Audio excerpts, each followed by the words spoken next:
हम responsive government की बात करते हैं तो प्रोएक्टिव डिसीजंस एक नहीं अनेकों हुए और राहत के काम में तो हम प्रधानमंत्री मोदी जी कभी पीछे नहीं रहे।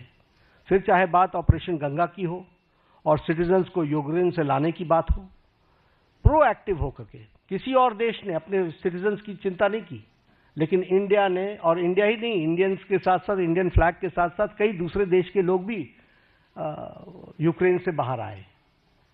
तो यह एक पॉजिटिव नोट के साथ उसी तरीके से हमारे वंदे भारत मिशन, जिसमें 67 लाख को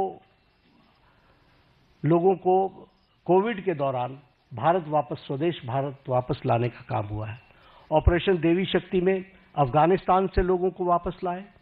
ऑपरेशन राहत में यमन से हम लगभग 5000 जो हमारे इंडियन सिटीजन थे उनको लेकर के आए, और उनके साथ साथ 41 नेशंस के जो दूसरे सिटीजन्स भी फंसे हुए थे उनको भी, मोर देन 1000 उनको भी निकाल करके लेकर के आए।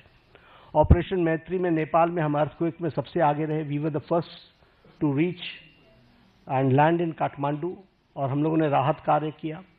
और अगर मैं ऑपरेशन वैक्सीन मैत्री की बात करूं तो ये बार बार मैं याद दिलाना चाहता हूं कि मोर देन 150 कंट्रीज में हमने वैक्सीन को पहुंचाया, और हमने कोशिश की कम से कम 48 कंट्रीज को तो फ्री वैक्सीन दी गई है, और ये वैक्सीन मैत्री में भी हम प्रोएक्टिव रहे।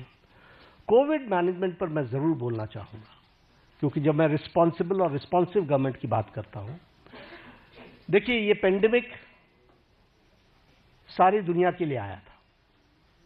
ये पेंडेमिक इस शताब्दी का सबसे बड़ा पेंडेमिक रहा, और इस पेंडेमिक में विभिन्न कंट्रीज ने अपने अपने तरीके से रिस्पॉन्ड किया, क्योंकि इसके रिस्पॉन्ड करने का कोई तरीका नहीं था। सबने अपने अपने तरीके से रिस्पॉन्ड किया। लेकिन जो मोदी जी के नेतृत्व में भारत ने जिस तरीके से कोविड को रिस्पॉन्ड किया, किसी कंट्री ने नहीं किया। और किसी कंट्री, हर एक जगह कोविड की लड़ाई सरकार ने लड़ी। भारत में मोदी जी ने कोविड की लड़ाई जनता के साथ मिलकर के लड़ा।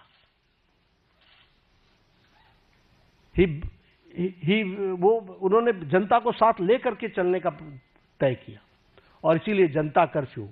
दूसरे देशों में लॉकडाउन के खिलाफ आंदोलन हो गए, वैक्सीनेशन न लेने के आंदोलन चले, लेकिन भारत अकेला देश है जिसने 220 crore double dose free of cost लगा करके world's largest and the fastest vaccination programme हुआ है। तो आप बताइए कि ये रिस्पॉन्सिबिलिटी और रिस्पॉन्सिव सरकार का किस तरीके से उसको पूरा करने का प्रयास हुआ है। ये मैं कोविड के बारे में जरूर बताना चाहूंगा।